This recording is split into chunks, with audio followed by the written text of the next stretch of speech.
Hello friends, നമ്മളിപ്പോൾ നിൽക്കുന്നത് മുംബൈയിലുള്ള Chhatrapati Shivaji Maharaj international എയർപോർട്ടിലാണ്. ഈ വലിയ പേര് പോലെ തന്നെ ഒരു വലിയ എയർപോർട്ടും അതിനകത്ത് നിറയെ ആളുകളും. എങ്ങനെ ആളുകളില്ലാണ്ടിരിക്കും? ഇത് നമ്മുടെ ഇന്ത്യയിലെ തന്നെ സെക്കൻഡ് ബിസിയസ്റ്റ് എയർപോർട്ടായിട്ടാണ് കേട്ടോ അറിയപ്പെടുന്നത്.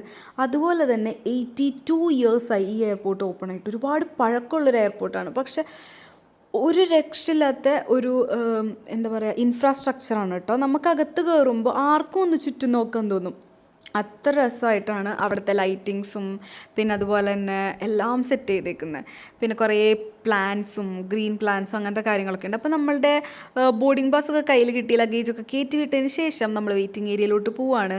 അപ്പോൾ അതിനിടയിലാണ് ഇങ്ങനൊരു സ്ഥലം നോട്ടീസ് ചെയ്തത്. ഇവിടെ ഭയങ്കര ലഷ് ഗ്രീനാണ് കേട്ടോ. കുറേ ആളുകൾ നിന്ന് ഫോട്ടോസ് എടുക്കുന്നു, അവിടെ ഇരുന്ന് സംസാരിക്കുന്നു, അങ്ങനത്തെ കാര്യങ്ങളൊക്കെ ഉണ്ടായിരുന്നു. അപ്പോൾ ഏകദേശം നമ്മളൊരു ക്രിസ്മസ് ന്യൂ ഇയർ ടൈമിലൊക്കെ പോയ കാരണം ആ ഒരു വൈബിലായിരുന്നു അവിടെയൊക്കെ ഇങ്ങനെ സെറ്റ് ചെയ്തിരുന്നത്. ഈ പ്ലാൻസ് ഒക്കെ കണ്ടപ്പോൾ എൻ്റെ മൈൻഡിൽ ഭയങ്കര ഡൗട്ടായിരുന്നു, ഇത് ഒറിജിനലാണോ പ്ലാസ്റ്റിക് ആണോ എന്ന്. എസ്പെഷ്യലി ആ വാളിലുള്ളത് കേട്ടോ. കാരണം ഇങ്ങനെ ഈ റെഡ് കളറിലെ ഇടയിൽ കട്ട് ചെയ്ത് നിർത്തിയേക്കുന്നതും ഒക്കെ ഭയങ്കര ഒരു രസമുണ്ടായിരുന്നു. അപ്പോൾ ഞാൻ പിന്നെ നേരെ പോയിട്ട് അത് പിടിച്ച് വലിച്ചൊക്കെ നോക്കി. ആൻഡ് അത് ഒറിജിനലാണ് ഗൈസ്. നല്ല അടിപൊളിയായിട്ട് അവർ സെറ്റ് ചെയ്തിട്ടുണ്ട്. ശരിക്കും പറഞ്ഞാൽ സമ്മതിച്ചു കൊടുത്തേക്കണു, അത്ര രസമുണ്ട്. കാരണം എന്ന് വെച്ചാൽ ഇങ്ങനത്തെ കാര്യങ്ങൾ സെറ്റ് ചെയ്യുന്നത് മാത്രമല്ലല്ലോ, ശരിക്കും അതിൻ്റെ മെയിൻ്റനൻസും കൂടെയല്ലേ. നല്ല വെൽ മെയിൻറ്റെയിൻഡ് ആണ് കേട്ടോ. അങ്ങനെ പിന്നെ നമ്മൾ അവിടെ ഓരോന്നൊക്കെ പറഞ്ഞ് നമ്മൾ നേരെ എയർപോർട്ടിൽ നിന്ന് വെയിറ്റിംഗ് ഏരിയയിലേക്ക് നടന്നുകൊണ്ടിരിക്കുക, ഫ്ലൈറ്റിനടുത്തേക്ക്. ശരിക്കും നമുക്ക് 8ൻ്റെ പണി കിട്ടിയൊരു യാത്രയായിരുന്നു അത്. കാരണം നമുക്ക് കണക്ഷൻ ഫ്ലൈറ്റ് ആയിരുന്നു, മുംബൈ ടു ചെന്നൈ, ചെന്നൈ ടു കൊച്ചി. അപ്പോൾ അതിൽ ചെന്നൈയിൽ എത്തുന്ന വരെ കുഴപ്പമൊന്നും ഉണ്ടായില്ല. നമ്മളിവിടെ നിന്ന് ഡൊമസ്റ്റിക് ഫ്ലൈറ്റ് ആയ കാരണം നമ്മൾ പാസ്പോർട്ട് എടുത്തിട്ടുണ്ടായില്ല. ഐ ഡി പ്രൂഫായിട്ട് ആധാർ കാർഡും അതുപോലെ തന്നെ പിന്നെ നമുക്ക് ബോർഡിംഗ് പാസ് ഉണ്ടല്ലോ, ടിക്കറ്റിൻ്റെ കാര്യങ്ങളൊക്കെ. അങ്ങനെ ഇതൊക്കെ നമ്മുടെ കയ്യിലുണ്ടായിരുന്നു. അപ്പോൾ നമ്മൾ മുംബൈയിലെത്തുമ്പോൾ പ്രശ്നമൊന്നും ഉണ്ടായില്ല, മുംബൈയിൽ നിന്ന് ചെന്നൈയിലേക്ക് പോകുമ്പോൾ പ്രശ്നം ഉണ്ടായില്ല. അപ്പോൾ ചെന്നൈയിലെത്തിക്കഴിഞ്ഞ് കഴിഞ്ഞിട്ട് നമുക്കൊരു 4 hours കഴിഞ്ഞിട്ടായിരുന്നു അവിടെ നിന്ന് കൊച്ചിയിലോട്ടുള്ള ഫ്ലൈറ്റ്. അപ്പോൾ ഇതിന് വേണ്ടി വെയിറ്റ് ചെയ്യുന്നതിന് മുന്നേ നമുക്ക് എന്തുണ്ട്, ചെക്കിംഗ് ഉണ്ട്. ചെക്കിങ്ങിന് വേണ്ടി 2 ഓഫീസേഴ്സ് ആയിരുന്നു കേട്ടോ. ഇവരെങ്ങനെ പോയാലും ഞങ്ങളെ കടത്തി വിടുന്നില്ല.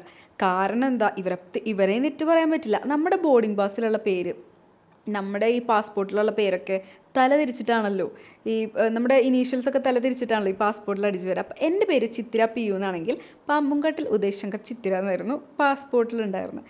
അപ്പോൾ അത് വെച്ച് ബോർഡിംഗ് പാസ് അടിച്ചപ്പോൾ പാമ്പുംകാട്ടിൽ ഉദയ് ശങ്കർ എന്ന് മാത്രമേ പ്രിൻ്റ് വന്നുള്ളൂ. ചിത്തിരാൻ അതിൽ കാണുന്നില്ല. ഇതുപോലെ തന്നെ അച്ചുവിൻ്റെയും കുറുവത്ത് അബീഷ് കുമാർ മാത്രമേ ഉള്ളൂ, അതിൽ അക്ഷയവും ഇല്ല. അങ്ങനെ ഞങ്ങളുടെ 2 പേരുടെയും ഇനീഷ്യൽ അച്ഛൻ്റെ പേരും വീട്ടും പേരും മാത്രമായി ബോർഡിംഗ് പാസ്സിൽ. നമ്മളുടെ ID പ്രൂഫിലാണെങ്കിൽ ചിത്തിരാപ്പിയും അക്ഷയ്ക്കയും ഒരു രക്ഷയില്ല. അവർ പറഞ്ഞു ഇത് രണ്ടും 2ആണ്, നിങ്ങളെ കടത്തി വിടില്ല. ഞങ്ങളവിടെ ഇരുത്തി 1 മണിക്കൂറൊക്കെ ഞങ്ങൾ പുറത്ത് വെയിറ്റ് ചെയ്തു. എന്നിട്ടും കടത്തി വിടാണ്ടായപ്പോൾ നമ്മൾ പിന്നെ ഇമിഗ്രേഷൻ്റെ അവിടേക്ക് പോയി എന്തെങ്കിലും ചെയ്യണം കാര്യങ്ങളൊക്കെ. കാരണം നമുക്ക് ഫ്ലൈറ്റ് പിടിച്ച് തിരിച്ച് പോകണം, നമ്മുടെ ലഗേജൊക്കെ ഓൾറെഡി പോയി കഴിഞ്ഞു, പിന്നെ നമുക്ക് തിരിച്ച് പോകണം, അങ്ങനത്തെ കാര്യങ്ങളൊക്കെ പറഞ്ഞ് നമ്മൾ കുറേ അങ്ങോട്ടും ഇങ്ങോട്ടൊക്കെ ഓടിക്കഴിഞ്ഞപ്പോൾ ഏതോ ഒരാൾ അവിടെ നിന്ന് നമ്മളോട് എന്തോ ഒരു അലിവ് തോന്നി. അവർ പറഞ്ഞു അങ്ങനെ പ്രശ്നമൊന്നുമില്ല, നിങ്ങളെ കടത്തി വിടാം, അങ്ങനെ അവർ ഓഫീസേഴ്സ് അങ്ങനെ പുതിയത് ആൾക്കാരായതുകൊണ്ടായിരിക്കും എന്നൊക്കെ പറഞ്ഞിട്ട് നമ്മളെ ഏതൊരു ലിഫ്റ്റ് വഴി കയറ്റി നേരെ വെയിറ്റിംഗ് ഏരിയയിലേക്ക് എത്തിച്ചു. അതുകൊണ്ട് നമ്മൾ രക്ഷപ്പെട്ടു. അതുകൊണ്ട് എല്ലാവരും ഇനി യാത്ര ചെയ്യുമ്പോൾ നമ്മുടെ ID പ്രൂഫിലും നമ്മുടെ ടിക്കറ്റിലുള്ളത് സെയിം പേരാണോ എന്ന് നോക്കിയിട്ട് വേണം കേട്ടോ യാത്ര ചെയ്യാൻ.